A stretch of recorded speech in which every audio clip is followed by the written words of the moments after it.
Jarum jam di dashboard motor Bayu menunjukkan pukul 23.30 saat angin malam mulai menusuk hingga ke sumsum tulang. Bayu, seorang pekerja proyek yang baru saja menyelesaikan lembur di kota tetangga, merasa kelopak matanya seberat timah. Hasrat untuk segera merebahkan diri di kasur empuk rumahnya di balik perbukitan membuatnya nekat mengikuti saran rute tercepat dari layar ponselnya yang berpendar biru pucat. Awalnya semuanya tampak normal. Aspal mulus yang ia lalui perlahan menyempit, berubah menjadi jalan cor yang retak, hingga akhirnya berubah total menjadi jalan setapak berbatu yang lebarnya tak lebih dari 1,5 meter. Di kanan dan kirinya, pemandangan berubah drastis menjadi dinding-dinding alami yang terbuat dari ribuan batang bambu yang menjulang tinggi, melengkung di atas kepalanya seolah membentuk terowongan raksasa yang menelan cahaya bulan. Suasana mendadak menjadi sangat sunyi, hingga suara mesin motornya yang menderu terasa seperti teriakan yang mengganggu ketenangan entitas purba yang menghuni tempat itu. Bayu mencoba mempercepat laju kendaraannya, namun getaran jalanan yang tidak rata membuat stangnya sulit dikendalikan. Tiba-tiba, suhu udara merosot tajam, menciptakan uap dingin yang keluar dari hidungnya setiap kali ia bernafas. Rasa tidak enak mulai menjalar di tengkuknya ketika ia menyadari bahwa Google Maps di ponselnya mulai bertingkah aneh.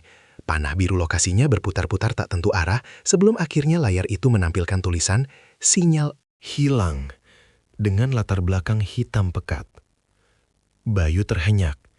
Ia mencoba mencari tempat untuk memutar balik. Namun rimbunan bambu di sisi kiri dan kanan tampak begitu rapat dan berduri, seolah-olah mereka telah bergeser secara perlahan untuk mengunci jalannya. Di tengah kesunyian yang mencekam itu, telinganya menangkap suara gemerisik yang janggal dari arah rumpun bambu di depannya. Itu bukan suara angin, karena daun-daun bambu lainnya tampak dia mematung. Itu adalah suara gesekan benda keras yang berat, diikuti oleh aroma bunga kamboja busuk yang menyengat indera penciumannya. Ketakutan mulai merambat dari ujung kaki hingga ke jantungnya, saat ia menyadari bahwa ia baru saja memasuki wilayah yang tidak ada dalam peta manusia manapun. Sebuah labirin hijau yang dikeramatkan oleh penduduk setempat sebagai hutan bambu larangan, tempat di mana waktu berhenti berputar dan jeritan tidak akan pernah terdengar oleh telinga yang hidup. Setiap putaran roda motornya kini terasa seperti langkah kaki menuju sebuah jebakan yang telah disiapkan oleh sesuatu yang sedang mengawasinya dari balik kegelapan malam yang tak berujung. Bayu memaksakan jempolnya menekan tombol starter berkali-kali. Namun mesin motornya hanya mengeluarkan suara batu kering sebelum akhirnya mati total dalam keheningan yang menyesakan. Kegelapan di dalam hutan bambu ini terasa berbeda, seolah-olah kegelapan itu memiliki massa dan berat yang menghimpit paru-parunya. Perlahan tapi pasti, kabut putih yang tebal dan dingin mulai merayap keluar dari sela-sela batang bambu, mengalir di atas permukaan tanah seperti cairan yang hidup. Kabut itu hanya setinggi lutut pada awalnya, namun dalam hitungan detik, pandangan Bayu terbatas hanya sejauh 1 meter di depannya. Di tengah kepungan uap dingin itu, indera pendengaran Bayu menjadi sangat tajam karena ketakutan yang memuncak. Krek, krek, serak. Suara itu terdengar lagi, kali ini lebih jelas dan berirama. Itu adalah suara batang bambu yang beradu, namun ada jeda yang aneh di setiap suaranya. Seolah-olah ada sesuatu yang besar sedang memaksa lewat di tengah rapatnya barisan pohon-pohon tinggi bersebut. Bayu mencoba meraih senter dari bagasi motornya dengan tangan yang gemetar hebat. Namun setiap gerakannya terasa diawasi oleh ribuan mata yang bersembunyi di balik bayangan hitam. Suara gemerisik itu kini terdengar berpindah-pindah dengan kecepatan yang tidak masuk akal. Kadang di sebelah kanan, lalu sedetik kemudian berpindah ke belakang punggungnya. Bayu mencoba memanggil siapa saja, berharap ada penduduk lokal atau pencari kayu yang lewat. Namun suaranya tertahan di tenggorokan. Hanya menjadi disisan pelan yang tenggelam dalam kebisingan hutan yang ganjil. Kabut yang menyelimutinya kini mulai berbau aneh, bau tanah makam yang basah bercampur dengan aroma amis darah yang sudah mengering. Setiap kali angin bertiup pelan, batang-batang bambu itu saling bergesekan dan mengeluarkan suara seperti rintihan manusia yang sedang menahan sakit luar biasa. Bayu menyadari bahwa kesunyian ini adalah sebuah peringatan terakhir sebelum teror yang sebenarnya menampakkan diri. Di balik kabut yang mulai membumbung tinggi, menutupi lampu motornya yang redup, ia melihat bayangan hitam panjang yang berdiri tegak, tidak bergerak sedikit pun, namun bayangan itu tidak memiliki dahan atau daun. Bayangan itu tampak seperti siluet tubuh manusia yang dibungkus sangat rapat, mematung di balik tirai kabut, menunggu waktu yang tepat untuk menunjukkan kehadirannya yang terkutuk di hadapan mangsa yang sudah terjebak sepenuhnya di dalam labirin hijau ini. Keringat dingin mengucur deras di kening Bayu, meskipun suhu udara di sekitarnya terasa seperti es. Sementara suara krek-krek itu kini terdengar tepat di atas kepalanya, seolah sesuatu sedang bergelantungan di pucuk bambu dan menatapnya dengan penuh rasa lapar dari ketinggian yang gelap. Bayu mengerahkan seluruh tenaganya untuk menghentakkan kaki ke tuas Kickstarter motornya, berharap ada percikan api yang mampu menghidupkan kembali mesin tua itu. Namun, setiap hentakan hanya dibalas oleh keheningan yang semakin mencekam, seolah-olah hutan ini telah menyedot seluruh energi dari benda logam tersebut.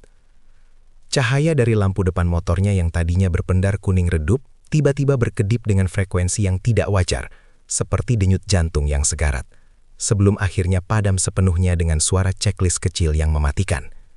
Dalam sekejap, dunia Bayu berubah menjadi hitam pekat yang sempurna.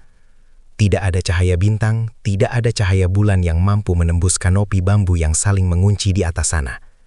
Di tengah kegelapan total itu, bau busuk yang tadinya samar kini meledak menjadi aroma yang sangat menyengat. Sebuah perpaduan antara bau bangkai binatang yang membusuk di bawah terik matahari dan aroma bunga Kamboja yang layu. Bayu membeku di atas jok motornya. Tangannya masih mencengkram stang dengan buku jari yang memutih.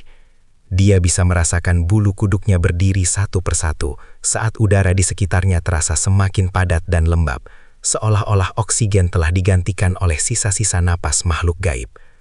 Dalam kesunyian yang menulikan itu, ia mulai mendengar suara detak yang bukan berasal dari mesin motor, melainkan suara tetesan cairan kental yang jatuh ke atas daun bambu kering di dekat kakinya. Tik, tik, plok. Cairan itu terdengar berat dan lengket.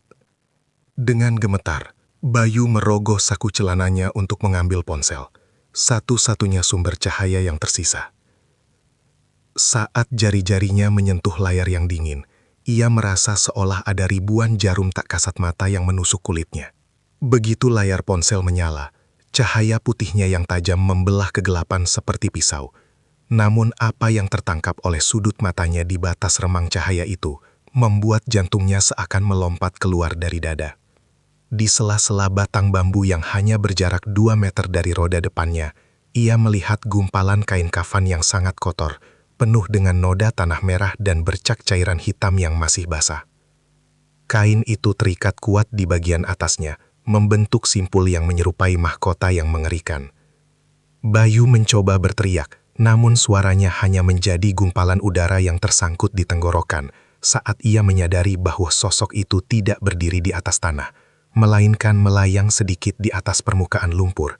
Dia mematung tanpa sedikit pun pergerakan, namun memancarkan aura kebencian yang begitu murni hingga membuat jiwa Bayu bergetar hebat dalam keputusasaan yang paling dalam. Hutan itu kini bukan lagi sekadar tempat yang tersesat, melainkan sebuah ruang pengasingan di mana maut telah mengambil wujud yang paling ia takuti sepanjang hidupnya. Bayu mencengkram ponselnya begitu kuat hingga telapak tangannya berkeringat. Sementara jempolnya gemetar hebat mencoba mengarahkan lampu flash ke arah gumpalan kain kusam yang ia lihat tadi.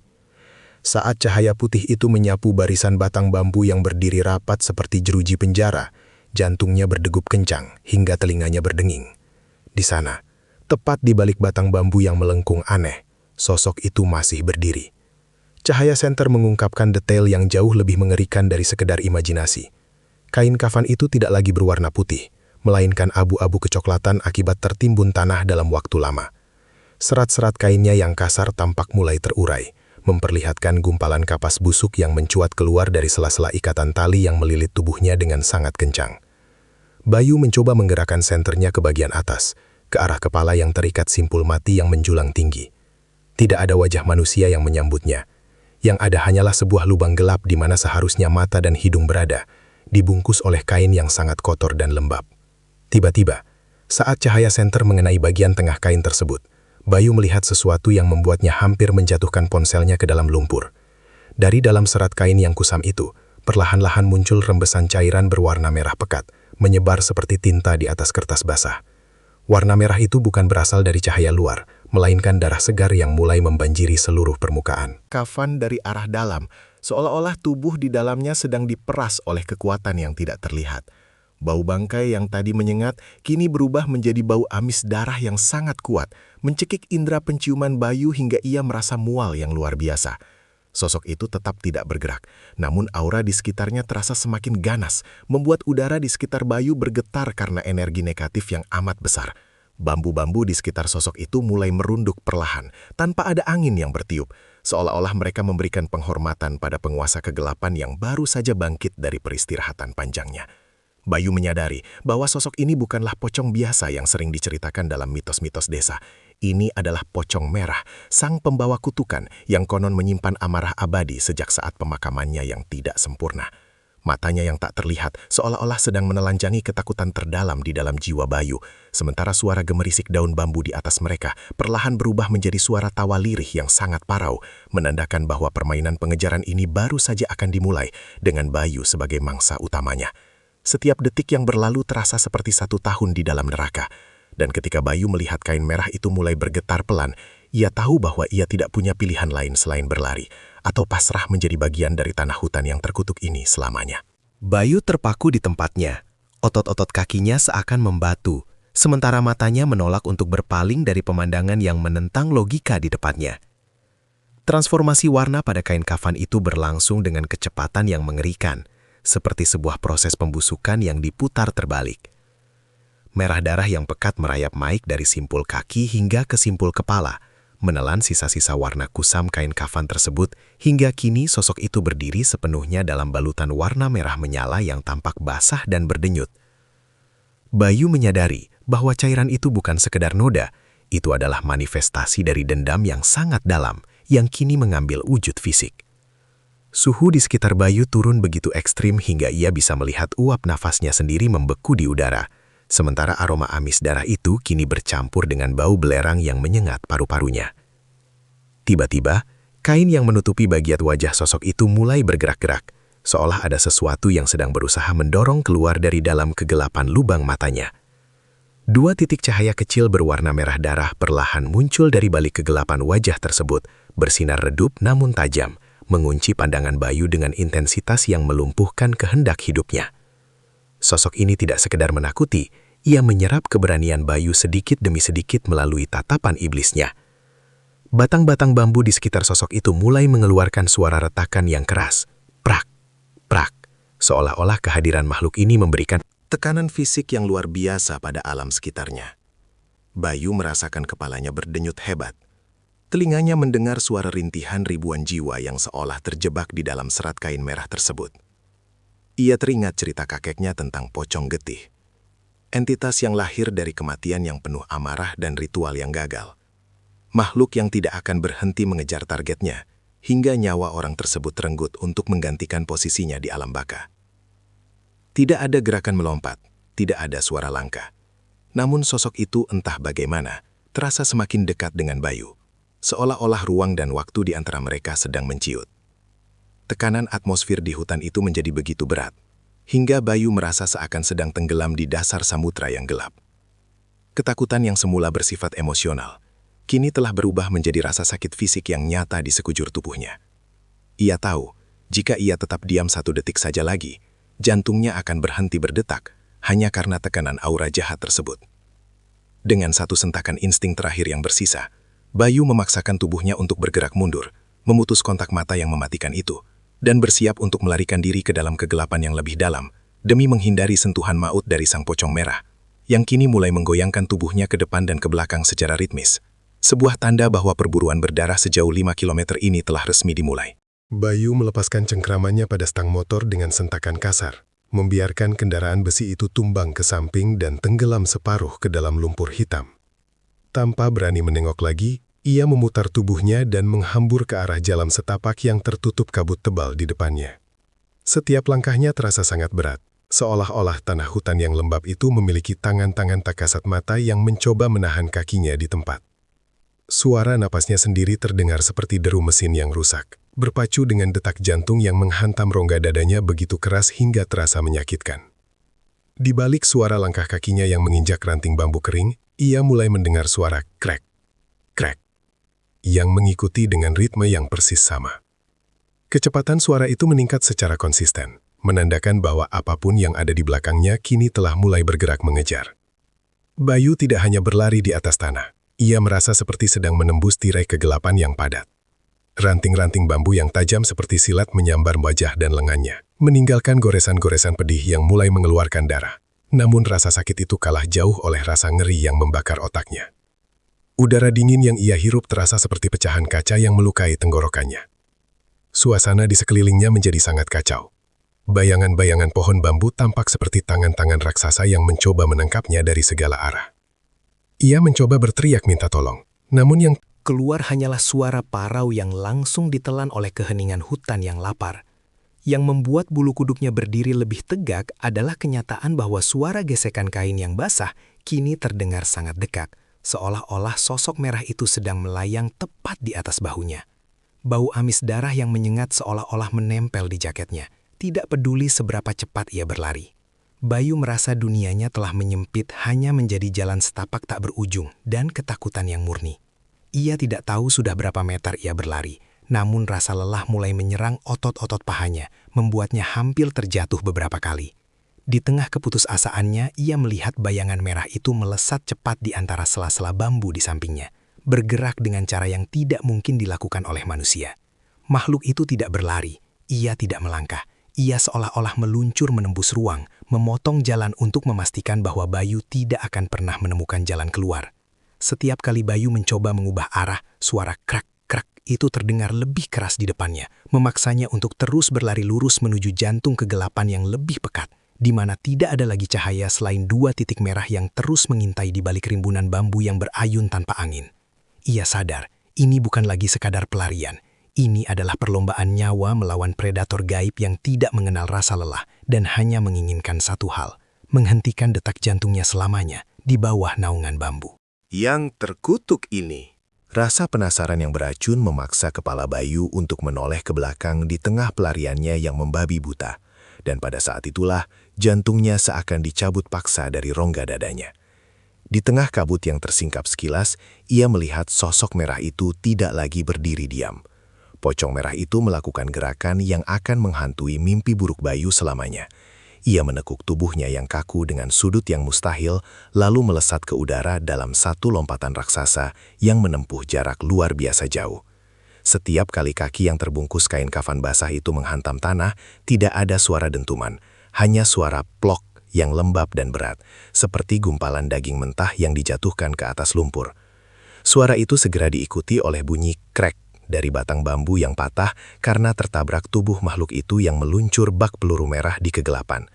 Bayu melihat dengan mata kepalanya sendiri bagaimana sosok itu melayang sesaat di udara, dengan kain kafan yang berkibar-kibar layaknya sayap malaikat maut yang berlumuran darah.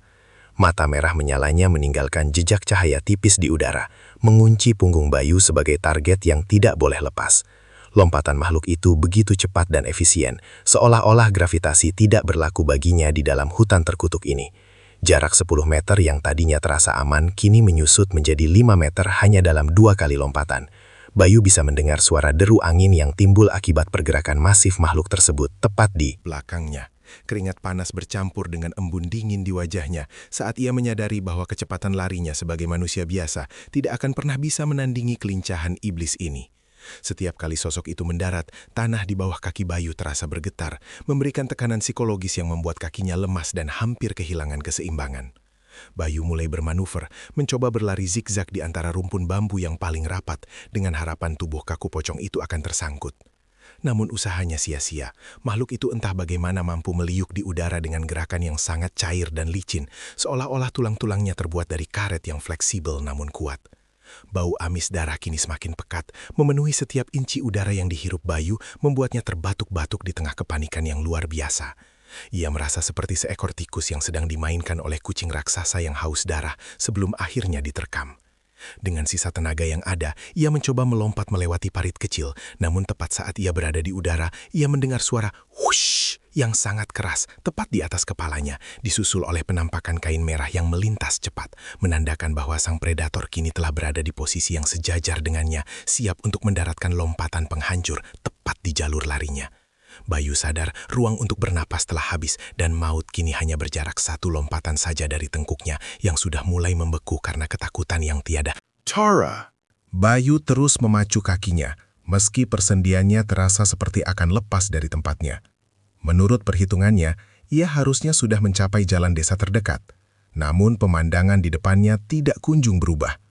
Hutan bambu itu seolah-olah bernapas dan bergerak, menyusun ulang dirinya sendiri setiap kali Bayu berkedip. Ia mulai menyadari kejanggalan yang mengerikan. Sebuah batang bambu besar yang pecah dengan arah condong ke kiri telah ia lewati sebanyak 4 kali dalam 10 menit terakhir. Kesadaran bahwa ia terjebak dalam pusaran gaib atau pundung membuatnya hampir kehilangan kewarasan. Ruang di sekitarnya seolah-olah melipat, menciptakan labirin tak berujung yang dirancang khusus untuk menguras tenaganya hingga tetes terakhir. Udara di kilometer kedua ini terasa lebih padat, seolah-olah kabut itu bukan lagi uap air, melainkan zat padat yang menghalangi geraknya. Suara krek-krek dari pocong merah itu tidak lagi terdengar dari belakang, melainkan bergema dari segala arah, memantul di antara dinding-dinding bambu yang rapat, menciptakan ilusi audio yang menyiksa mentalnya. Bayu berhenti sejenak untuk mengatur napas, namun ia segera menyadari bahwa bayangan bambu yang terkena sinar ponselnya tampak memanjang dan bergerak mendekat secara mandiri, seolah bayangan itu adalah tentakel hitam yang ingin menjerat lehernya. Setiap kali ia mencoba menentukan arah mata angin, kompas di dalam kepalanya terasa kacau. Tidak ada utara, tidak ada selatan, hanya ada warna hijau. Gelap bambu dan merah basah dari sosok yang mengincarnya. Ketakutan akan ruang tertutup dan ketakutan akan pengejaran bergabung menjadi satu trauma yang melumpuhkan. Bau tanah basah di sini terasa lebih purba. Bau yang mengingatkan pada liang lahat yang baru saja digali di tengah hujan lebat. Bayu merasa bahwa hutan ini bukan lagi bagian dari dunia yang ia kenal, melainkan sebuah dimensi antara, di mana logika manusia tidak lagi berlaku. Ia mencoba menandai salah satu batang bambu dengan sabetan kunci motornya. Namun, saat ia menoleh kembali setelah berlari beberapa langkah, bekas luka pada bambu itu menghilang secara ajaib. Tertutup oleh kulit bambu yang kembali mulus, seolah-olah hutan ini memiliki kemampuan regenerasi instan untuk menghapus jejak pelariannya. Ia terperangkap dalam lingkaran setan yang sempurna, di mana setiap langkah maju sebenarnya membawanya kembali ke titik awal pengejaran, tepat ke hadapan makhluk merah yang kini terdengar mengeluarkan suara tawa lirih yang serak di balik rimbunan daun bambu yang bergoyang meski tak ada angin. Kelelahan fisik mulai berubah menjadi halusinasi visual. Ia melihat wajah-wajah pucat mengintip dari balik sela-sela bambu, seolah-olah para korban sebelumnya sedang menonton babak akhir dari perjuangannya yang sia-sia di dalam labirin hijau yang haus darah ini. Bayu jatuh tertuduk dengan punggung bersandar pada sebatang bambu besar yang permukaannya terasa sedingin es. Napasnya tersengal, dadanya terasa panas seperti terbakar akibat paru-paru yang dipaksa bekerja melampaui batas. Untuk sesaat, suara lompatan dan gesekan kain yang mengerikan itu menghilang sepenuhnya. Hutan bambu mendadak menjadi sangat sunyi, sebuah kesunyian yang tidak alami, seolah-olah seluruh serangga malam pun enggan mengeluarkan suara karena takut pada sesuatu yang sedang lewat. Bayu memejamkan matanya sebentar, mencoba menenangkan jantungnya yang berdegup liar. Namun saat itulah ia merasakan perubahan tekanan udara di sekeliling kepalanya. Suhu di tengkuknya merosot tajam, jauh lebih dingin daripada kabut yang menyelimuti hutan. Ia merasakan ada embusan angin kecil yang ritmis, bukan berasal dari alam, melainkan embusan napas yang berbau amis darah dan tanah kuburan yang menusuk hidung. Bayu membeku, keringat dingin mengucur dari pelipisnya, sementara seluruh ototnya menegang kaku. Tepat di samping telinga kirinya, sebuah suara parau, serak, dan sangat berat terdengar membisikkan kata-kata yang membuat jiwanya seakan lepas dari raga. Neng kene bae, kancane aku. Suara itu tidak terdengar seperti suara manusia, melainkan suara gesekan benda tajam di atas kayu tua yang dipaksakan membentuk kata-kata. Bisikan itu terasa begitu dekat hingga Bayu bisa merasakan getaran udara dari suara tersebut mengenai daun telinganya. Ketakutan yang luar biasa melumpuhkan. Setiap sel di tubuhnya membuatnya tidak mampu bahkan untuk sekadar berteriak. Ia tahu, jika ia menoleh sedikit saja ke samping, wajah gelap tanpa rupa dari pocong merah itu akan berada tepat di depan matanya. Bayu bisa merasakan kain kafan basah yang dingin mulai menyentuh ujung bahu jaketnya, terasa berat dan lembab seperti handuk yang baru saja dicelupkan ke dalam sumur tua. Sosok itu tidak lagi melompat, ia telah berada di sana, berdiri diam seperti bayangan yang menyatu dengan pohon bambu tempat Bayu bersandar. Sensasi keberadaan makhluk itu begitu kuat dan mengintimidasi, memancarkan gelombang kebencian yang membuat Bayu merasa sangat kecil dan tak berdaya. Dalam keputusasaan yang memuncak, Bayu menyadari bahwa makhluk ini sedang mempermainkan mentalnya, menikmati setiap detik ketakutan yang ia rasakan sebelum akhirnya memberikan serangan terakhir. Dengan sisa keberanian yang dipaksakan dari naluri bertahan hidup yang paling dasar, Bayu menggigit bibirnya hingga berdarah untuk memecah rasa lumpuh tersebut. Ia tahu, jika ia tetap tinggal di sana 1 detik lebih lama, bisikan itu akan berubah menjadi jeritan maut yang akan mengakhiri hidupnya di tengah labirin bambu yang gelap ini. Tanpa menengok, ia menyentak tubuhnya ke depan, berguling di atas tanah berlumpur, dan kembali berlari sekuat tenaga tanpa arah, sementara suara tawa parau yang mengerikan kini pecah dan menggema di seluruh penjuru hutan, merayakan dimulainya kembali perburuan yang semakin mematikan. Bayu memacu kakinya menerjang semak belukar yang semakin rapat, tidak lagi peduli pada rasa perih yang menyayat permukaan kulitnya. Namun, tepat saat ia melewati batas kilometer ketiga, ruang di depannya seolah-olah meledak oleh kehadiran warna merah yang menyilaukan mata. Tanpa peringatan, pocong merah itu muncul tepat di tengah jalur larinya, berdiri tegak seperti pilar daging yang dibungkus dendam. Bayu yang tidak sempat mengerem lajunya, mencoba banting setir ke arah kanan, namun gerakannya terlambat sesaat. Sisi kiri tubuhnya bersinggungan langsung dengan bagian samping sosok tersebut. Rasanya tidak seperti menabrak benda padat, melainkan seperti menyentuh dinding es yang dilapisi lumpur kental yang sangat lengket. Kain kafan merah yang basah kuyup itu menyambar lengan jaket Bayu, meninggalkan sensasi dingin yang luar biasa yang seolah-olah merambat langsung ke dalam tulang sumsumnya. Bau amis darah yang tadinya hanya tercium di udara, kini benar-benar menempel di tubuhnya, begitu kuat dan menyesakan hingga membuat Bayu tersedak dan hampir muntah di tengah pelariannya. Ia melihat sekilas bagian lengan jaketnya yang terkena sentuhan itu. Kain jaketnya yang tebal tampak menghitam dan mengerut, seolah-olah telah terbakar oleh suhu dingin yang ekstrim atau zat asam yang sangat kuat. Sentuhan itu tidak hanya meninggalkan bekas fisik, tetapi juga rasa lemas yang mendadak menyerang seluruh sendi di tangan kirinya, membuatnya mati rasa dan sulit digerakkan. Bayu terus berlari, Sambil menyeret lengannya yang lunglai, sementara di belakangnya, suara plok-plok, langkah lompatan makhluk itu terdengar semakin liar dan tidak beraturan. Seolah-olah sosok itu sedang marah karena mangsanya berhasil lolos dari dekapan mautnya. Hutan bambu di sekelilingnya mulai merespons kemarahan makhluk tersebut. Batang-batang bambu melengkung rendah, seolah mencoba menjerat leher Bayu dengan ranting-rantingnya yang seperti cakar. Cahaya senter ponselnya yang mulai meredup menunjukkan pemandangan yang mengerikan. Tanah di depannya mulai digenangi cairan merah yang menyerupai darah, keluar dari akar-akar bambu yang retak. Bayu menyadari bahwa sentuhan tadi adalah sebuah penanda. Pocong merah itu telah meninggalkan jejak gaib di tubuhnya, memastikan bahwa kemanapun ia berlari di dalam labirin ini, sang predator akan selalu bisa menemukannya hanya dengan menghirup aroma ketakutan dan sisa energi negatif yang menempel di lengannya. Setiap langkah kini terasa seperti berjalan di dalam cairan kental, menghambat kecepatannya, sementara suara tawa parau yang tadi terdengar jauh kini kembali membisik tepat di belakang tengkuknya.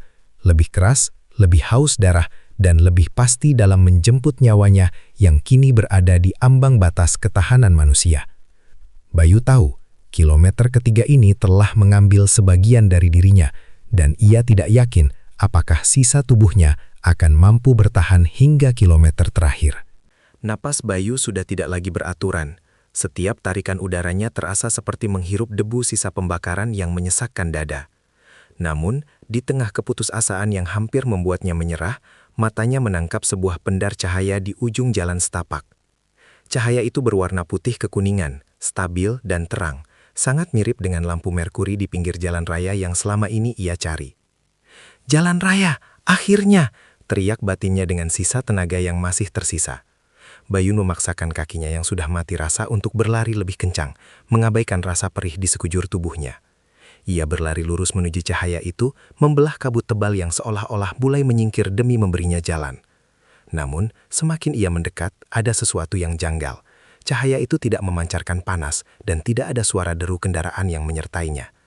Saat jaraknya tinggal 10 meter, cahaya yang dikiranya lampu jalan itu tiba-tiba pecah menjadi ribuan titik kecil yang peterbangan liar.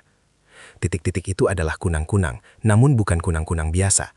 Mereka memiliki sayap yang tampak seperti robekan kain kafan dan berpendar dengan warna kuning pucat yang menyakitkan mata. Ribuan serangga itu mengerumuni sebuah objek tinggi yang berdiri tegak di tengah jalan. Jantung Bayu seolah berhenti berdetak saat menyadari bahwa cahaya terang tadi hanyalah ilusi yang diciptakan untuk memancingnya. Di bawah kerumunan kunang-kunang itu berdiri sang pocong merah, kali ini dalam posisi yang jauh Lebih mengerikan. Sosok itu tidak lagi sekadar berdiri tegak, melainkan kepalanya miring ke samping dengan sudut yang patah, memperlihatkan bagian leher yang terikat tali merah yang sangat kencang, hingga dagingnya seolah meluap keluar. Bagian wajah yang tadinya gelap kini seolah meregang, membentuk seringai lebar yang tidak memiliki bibir. Hanya sebuah lubang horizontal yang memancarkan aroma busuk yang luar biasa kuat. Kunang-kunang itu mulai hinggap di kain kafan merahnya yang basah, menghisap cairan pekat yang merembes keluar, seolah-olah itu adalah nektar kematian. Bayu menyadari bahwa ia telah masuk ke dalam jebakan daru atau cahaya penyesat, yang sering digunakan entitas hutan untuk melemahkan mental mangsanya. Harapan yang tadi sempat membubung, kini hancur berkeping-keping, digantikan oleh rasa lemas yang luar biasa di seluruh persendiannya.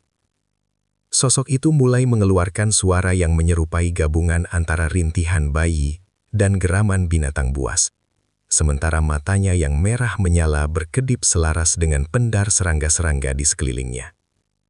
Hutan bambu di sekeliling tempat itu mendadak menjadi sangat rapat, menutup jalan kembali dan jalan ke depan, menyisakan Bayu yang kini berdiri di tengah lingkaran maut yang diterangi oleh cahaya-cahaya palsu yang menertawakan nasibnya. Ia terjebak dalam panggung sandiwara gaib, di mana ia adalah satu-satunya penonton, sekaligus korban yang sudah ditentukan akhir hayatnya. Di titik ini, Bayu menyadari bahwa hutan ini bukan hanya ingin membunuhnya, tapi ingin menghancurkan kewarasannya terlebih dahulu sebelum akhirnya melahap jiwanya secara utuh. Bayu berbalik arah dengan gerakan panik, mencoba menerobos rimbunan bambu tajam yang kini terasa seperti kawat berduri yang sengaja dipasang untuk menguliti tubuhnya. Namun, saat ia menginjakkan kakinya di batas kilometer keempat, tekstur tanah di bawahnya berubah secara drastis. Bunyi kecipak air yang kental terdengar setiap kali ia melangkah, dan dalam sekejap, kakinya terbenam hingga ke batas mata kaki dalam lumpur hitam yang pekat dan berbau busuk. Lumpur itu tidak dingin, melainkan terasa hangat seperti darah yang baru saja keluar dari tubuh, dan memiliki daya hisap yang sangat kuat, seolah-olah ada vakum raksasa di bawah sana. Bayu berjuang sekuat tenaga untuk mengangkat kakinya, namun setiap kali ia menarik satu kaki, kaki yang lain justru tenggelam lebih dalam.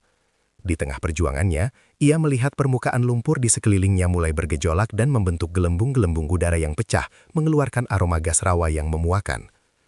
Dari dalam kegelapan lumpur itu, muncul penampakan yang membuat napasnya terhenti. Tangan-tangan hitam yang kurus kering dengan kuku-kuku panjang yang pecah mulai menyembul keluar.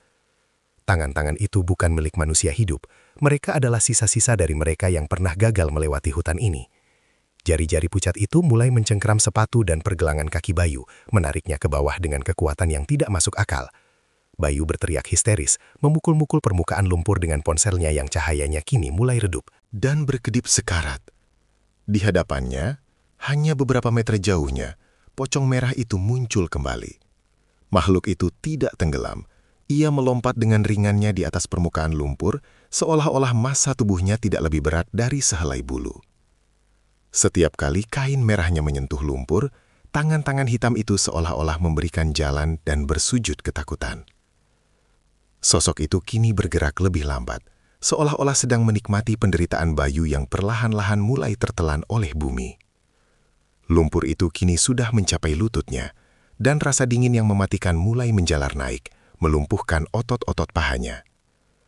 Bayu bisa merasakan ujung jari-jari gaib itu mulai merobek celananya dan menyentuh kulitnya, meninggalkan sensasi terbakar yang amat sangat. Ia merasa seolah-olah sedang dikubur hidup-hidup oleh hutan itu sendiri. Langit di atasnya tertutup rapat oleh kanopi bambu yang seolah menertawakan perjuangannya. Dalam keputusasaan yang absolut, ia melihat pocong merah itu berhenti tepat di depannya, menundukkan kepalanya yang terbungkus kain merah basah dan mengeluarkan suara desisan panjang yang terdengar seperti ribuan ular yang sedang kelaparan, menandakan bahwa tanah ini siap menjadi peristirahatan terakhirnya yang abadi. Pikirannya mulai gelap, dan sisa-sisa kesadarannya hanya terfokus pada rasa dingin lumpur yang kini mulai menyentuh pinggangnya, menariknya masuk ke dalam kegelapan tak berdasar yang dihuni oleh jiwa-jiwa yang terlupakan. Lumpur hitam itu kini telah mencapai dada Bayu, menghimpit rongga parunya hingga setiap tarikan napas terasa seperti usaha yang mustahil. Tenaganya benar-benar telah terkuras habis, otot-otot lengannya gemetar hebat, dan akhirnya terkulai lemas di atas permukaan lumpur yang kental. Ia tidak lagi mampu melawan tangan-tangan hitam yang kini mulai meraba lehernya dengan jemari yang kasar dan sedingin es.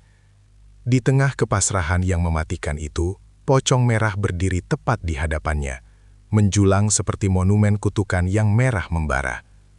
Bau busuk yang terpancar dari sosok itu kini begitu kuat, hingga terasa seperti zat padat yang menyumbat tenggorokan Bayu. Perlahan namun pasti, sosok yang terikat kaku itu mulai mencondongkan tubuhnya ke depan, menantang hukum gravitasi, hingga wajahnya yang terbungkus kain kafan merah basah berada tepat 1 inci di depan wajah Bayu. Bayu bisa melihat dengan sangat detail serat-serat kain kafan yang robek dan berlumuran cairan pekat yang berdenyut, seolah-olah kain itu memiliki pembuluh darah sendiri. Dari balik lubang gelap yang seharusnya menjadi mata, terpancar aura kebencian yang begitu murni, hingga membuat jiwa Bayu terasa sedang diperas habis. Ia tidak melihat bola mata, hanya kegelapan abu-abu yang tak berdasar, sebuah lubang menuju neraka yang siap menelan kesadarannya. Suara desisan yang tadi terdengar seperti ular, kini berubah menjadi suara bisikan ribuan orang yang sedang merintih kesakitan, memanggil namanya berulang kali dengan nada yang sangat memilukan. Bayu memejamkan matanya rapat-rapat. Air mata ketakutan mengalir membasahi pipinya yang kotor oleh lumpur. Ia bisa merasakan embusan napas makhluk itu, dingin, amis, dan berbau besi, menerpa kulit wajahnya, membuat saraf-sarafnya menjerit dalam trauma yang tak terbayangkan. Pikiran Bayu mulai melayang, memori masa kecil dan wajah orang-orang tercinta melintas sekejap, seperti film yang terbakar, sebelum akhirnya semuanya meredup, ditelan oleh dominasi aura jahat sang pocong.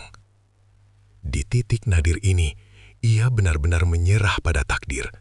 Ia membiarkan tubuhnya semakin tenggelam, membiarkan tangan-tangan di bawah sana menariknya lebih dalam ke dalam perut bumi yang lapar.